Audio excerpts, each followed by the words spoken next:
Hey everyone, welcome back to my channel. আবার একটা নতুন ব্লগে তোমাদের সবাইকে জানাই স্বাগত। তো এখানে দেখো কেমন সারি সারি দিয়ে ইট পাতা আছে। তো এই ইটগুলো কেন পেতেছে সেটা তোমাদেরকে আমি একটু পরে বলছি। তোমরা যারা আমার আগের ব্লগটা দেখেছিলে তারা জানো যে আমি গেছিলাম বর্ধমান অনাময়তে ডাক্তার দেখাতে। তো সেখানে গিয়ে দেখছি এরকম সব সারি সারি দিয়ে বেশ 15-20টার মতন ইট পাতা আছে। তো আমি জিজ্ঞাসা করলাম যে এই ইটগুলো কেন পেতেছি, বলছে এগুলো নাকি পেশেন্টের লাইন। আসলে আমরা তো অনেক সকালে গেছিলাম, ওখানে সকাল থেকেই বেশ ভালোই ভিড় হয়ে যায়, তখন বাজবে 6:30টার মতন। তো দেখছি অলরেডি 20টা লাইন পড়ে গেছে। তো আমি আর দেরি না করে আমার জন্য একটা ইট পেতে দিলাম ওইখানেতে। তো গেট খুলবে এখন অনেক দেরি আছে, সেই 9:30-10টার দিকে গেট খুলবে। তো ততক্ষণ কি করব, অনাময়ের ভেতরটা খুব সুন্দর সবুজ বাগান, তো সেই বাগানটাই এবার ঘুরে ঘুরে দেখি। আর চলো তোমাদেরকেও দেখাই। এই যে বেগনি কালারের এই ফুলগুলো দেখছো, এগুলো খুব সুন্দর দেখতে লাগছিল কাছ থেকে। বেশ ছোট্ট ছোট্ট সাইজের ফুলগুলো হয়েছে গাছটার মধ্যে, আর পুরো গাছটাই বেগনি কালারের ফুলটা দিয়ে ঢাকা। আর ওই সাইডে দেখলাম একটা দোপাটি ফুল গাছ, ফুলটা ওই গোলাপি রঙের হয়েছে। গাছটা বেশ ভালোই বড় ছিল। আর এটা জানেন তো হসপিটাল মনেই হচ্ছিল না, কারণ পুরো চারি সাইডটা ফুলের বাগান আর বেশ পরিষ্কার পরিচ্ছন্ন ছিল। তোমরা দেখে বুঝতেই পারছো কতটা পরিষ্কার, আর বেশ অনেকটা এরিয়া জুড়ে ছিল কিন্তু বাগানটা। একটা সবুজ গাছ ছিল, সবুজ গাছটায় দেখলাম ছোট ছোট হলুদ পাতার মতন থকা থকা ফুলের মতন টাইপেরই কি ঝুলছে।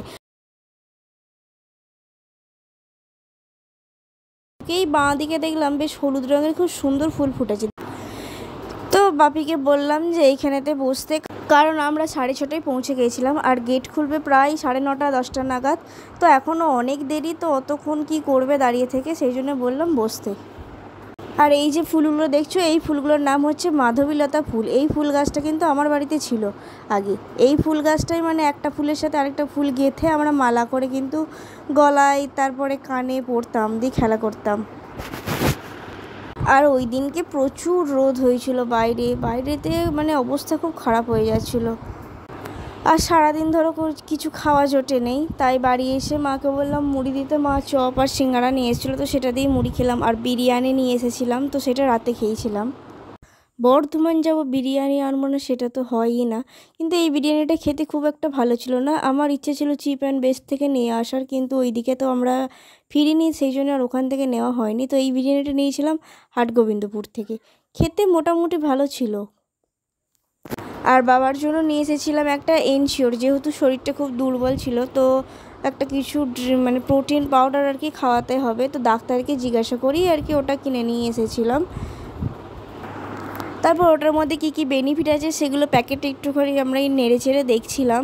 তারপর একটা কাঁচের জারের মধ্যে ওই পাউডারটাকে ঢেলে রেখে দিলাম। আর এই কিছুটা এক্সট্রা বেঁচে গেছিলো, তাই বললাম সেটা থাক, ওটাতে এক্ষুনি গুলে খাওয়ানো হবে, তো সেই জন্য সেটা সাইডে রেখে দিয়েছিলাম।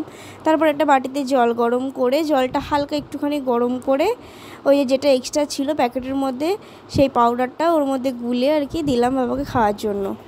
তো এটার সাথে আমি একটা বোতলও ফ্রি পেয়েছিলাম, তো বোতলটা আর দেখায়নি, ওটা সাইডেই রেখে দিয়েছি। 150 ml জলের মধ্যে 3 চামচ এটাকে গুলতে হবে, তো তারপরে এটাকে খেতে পারবে। আর সারা দিন ওইখানেতে ঘোরাঘুরি করে একবার এই লাইন একবার ওই লাইন করে শরীর প্রচুর ক্লান্ত ছিল। তো আর বেশি রাত করিনি, বিরিয়ানিটা খেয়ে ব্রাশ ট্রাশ করেই আমরা শুয়ে পড়েছিলাম আমি, কারণ আমার পরের দিন আবার ডিউটি ছিল। আর এই এত রোদ গরমের মধ্যে আর ভালো লাগছিল না। আর তোমাদের কাছে একটা রিকোয়েস্ট, আমি জানি তোমরা অনেকেই আমার ভিডিও দেখছো কিন্তু চ্যানেলটাকে সাবস্ক্রাইব করছো না, তো প্লিজ চ্যানেলটাকে সাবস্ক্রাইব করে পাশে থেকো।